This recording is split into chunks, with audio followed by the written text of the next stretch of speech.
Di tengah malam, Ivan berbaring di atas tempat tidurnya menatap ke langit-langit dengan pandangan yang kosong.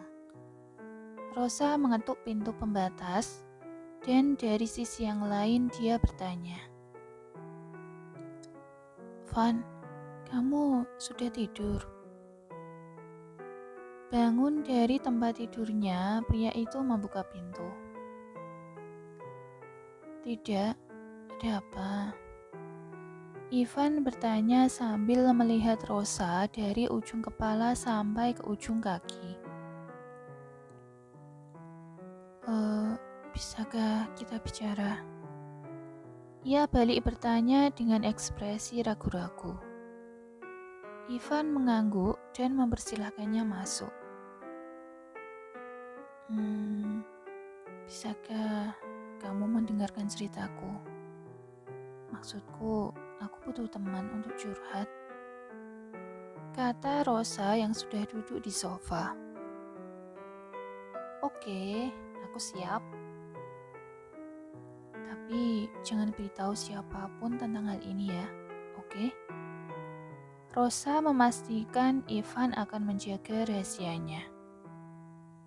Ivan menutup rapat mulutnya, lalu dengan jarinya ia mempraktekkan seperti menutup resleting sebagai tanda aman.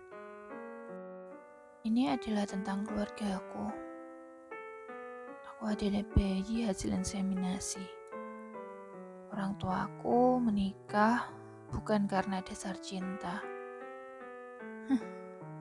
Dan karena alasan ini dan itu, mereka tidak pernah melakukan hubungan sebagai pasangan.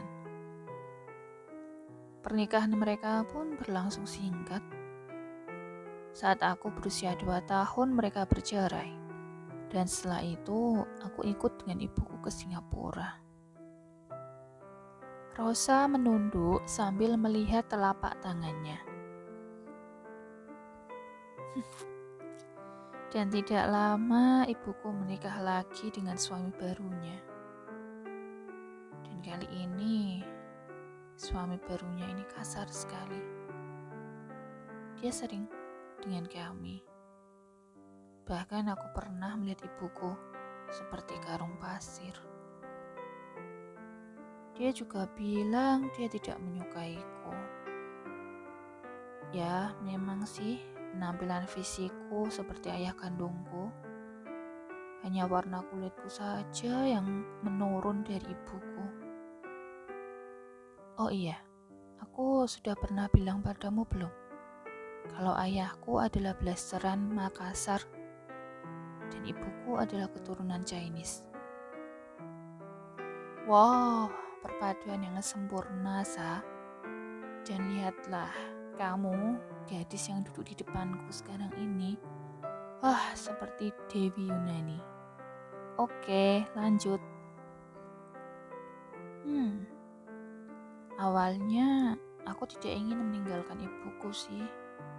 Tapi saat papa tahu tentang kondisiku, beliau langsung pergi ke Singapura untuk mencariku. Dan entah bagaimana ceritanya, aku merasa seperti dijual oleh ibuku pada ayah kandungku sendiri. Papa memberikan uang pada mereka 2 miliar, lalu membawaku kembali ke Rusia setelah itu. Ivan terdiam, ia masih fokus pada cerita Rosa. Nah, saat SD, aku bertemu dengan Gavin. Dia adalah kakak kelasku. Oh, jadi mereka sudah mengenal sejak kecil. Pantas saja aku merasa kedekatan mereka lebih dari yang lain. Tentu kata-kata ini hanya diucapkan Ivan di dalam hatinya. Papa, setelah sekian lama ia sendiri akhirnya menikah lagi. Dan kamu tahu siapa wanita itu? Dia adalah guru SD ku. Tapi sebenarnya dia baik juga sih kalau dipikir-pikir. Dia janda dengan 2 anak. Anaknya yang pertama namanya Nicholas. Dia 8 tahun lebih tua dariku. Oh, kalau begitu dia seumuran denganku. Hmm? Apa kamu lebih tua 8 tahun dariku? Aku tidak tahu, hanya feeling. Rosa menggeleng-gelengkan kepalanya dan tersenyum kecil. Mungkinkah ini adalah Nick yang tempo hari diceritakan oleh Davi? Jadi mereka saudara tiri. Menarik. Batin Ivan. Anaknya yang kedua namanya Lily. Usianya 2 tahun di atasku. Tapi aku kurang suka dengan mereka berdua. Mereka sering menjahiliku. Makanya waktu aku sekolah, aku sering tinggal di asrama. Dan kamu lihat kan, sampai sekarang pun aku lebih suka tinggal sendiri. Waktu sekolah, kamu pasti adalah kutu buku, iya kan? Rosa menganggukkan kepalanya dan tersenyum. Dia terdiam sejenak sebelum melanjutkan kata-katanya. Ibuku sendiri menjualku, dan ayahku memiliki keluarga barunya. Aku merasa seperti anak yatim piatu. Menunduk, ia berkata dengan nada yang sedih. Itulah yang dirasakan oleh Davi sekarang. Makanya aku berusaha memberikan kasih sayang seorang ayah padanya. Tapi aku tidak bisa melakukannya sendiri. Dia juga membutuhkan kasih sayang seorang ibu. Dia membutuhkanmu, Sa. Bukalah hatimu. Mulailah hidup baru denganku dan Davi. Dengan serius, Ivan menatap wajah gadis itu.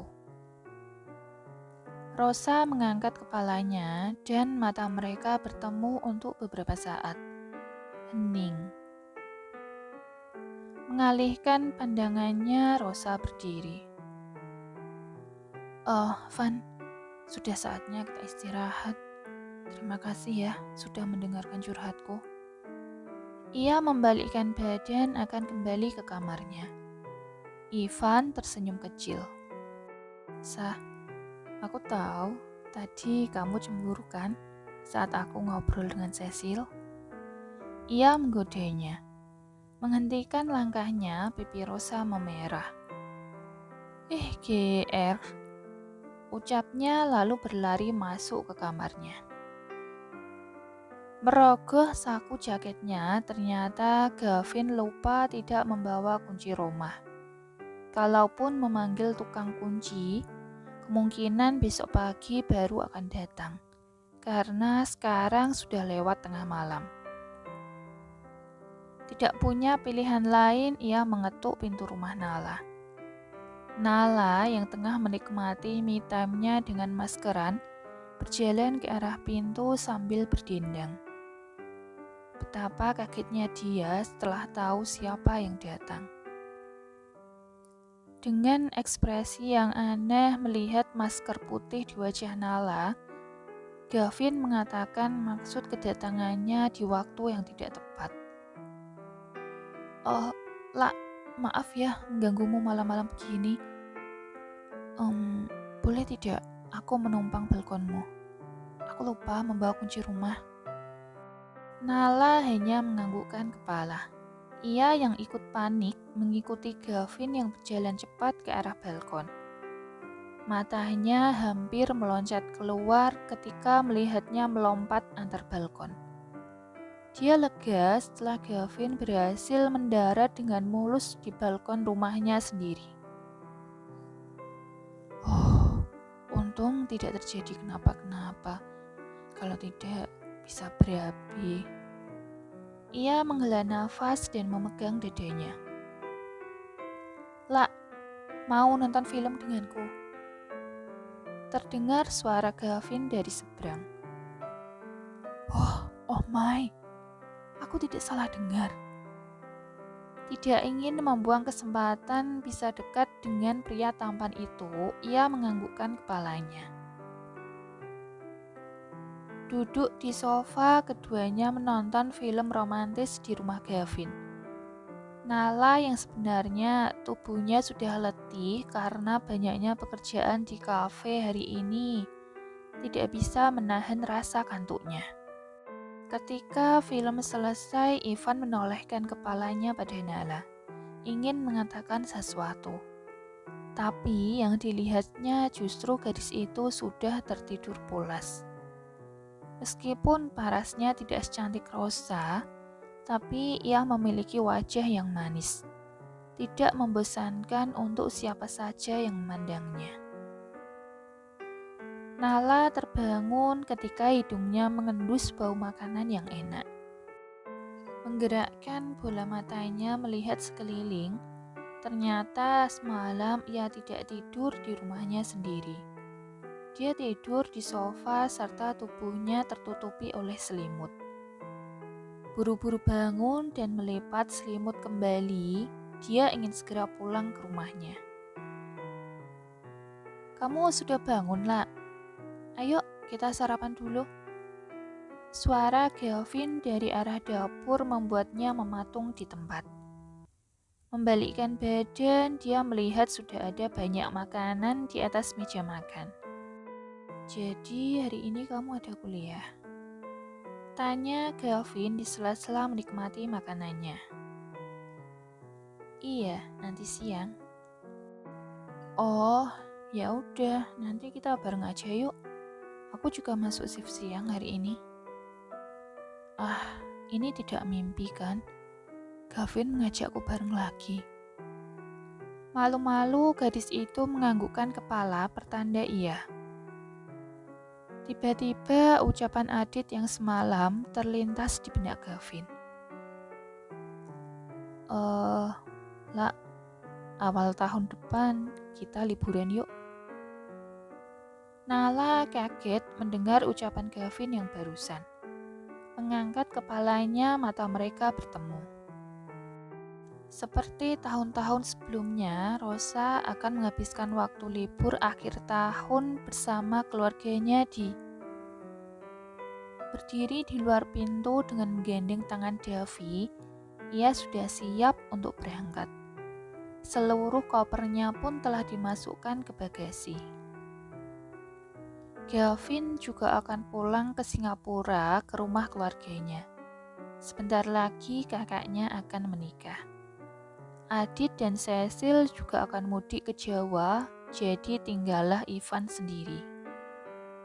Melihat ke jam tangannya, Rosa sedikit membungkuk, memegang pundak putranya. "Dev, bisakah kamu menunggu Mami di ruang tamu sebentar? Barang Mami ada yang ketinggalan di kamar." Anak kecil itu menganggukkan kepalanya. Berlari ke kamar Ivan, ia mengetuk beberapa kali. Setelah pria itu membuka pintu, ia masuk ke dalam lalu segera mencari koper. "Sa, apa yang kamu lakukan?" Ivan melihat Rosa dengan tatapan yang aneh. Gadis itu terus keluar masuk ke ruang ganti, memasukkan baju-bajunya ke dalam koper. "Van, kamu akan pulang denganku ke..." "Apa?" "Yup, sudah selesai. Semua barang-barangmu ada di sini." Rosa menutup koper tersebut. Tapi Sa, aku tidak memiliki tiket loh." No. Kamu tidak memerlukannya. Kita akan pergi dengan pesawat pribadiku, oke?" Lampu merah masih menunjukkan angka 10 detik. Rosa menolehkan kepalanya ke mobil di sebelahnya. Sebuah mobil Ford Mustang warna marun. Yang membuatnya tercengang adalah sosok di balik kemudi. Seorang pria yang memakai blazer semi formal yang wajahnya tidak asing baginya. Itu adalah Ken. Menundukkan kepala, ia memegang dadanya. Beberapa tahun yang lalu, jelas-jelas dia melihat dengan mata kepalanya sendiri tubuh Ken dimasukkan ke liang lahat. Bagaimana mungkin dia hidup kembali? Seandainya iya, dia pasti akan menemuinya. Iya kan? Grong! Mobil sport itu melaju dengan kencangnya dengan kecepatan di atas. Apa orang itu cari? Dikiranya jalanan ini punya nenek moyangnya apa?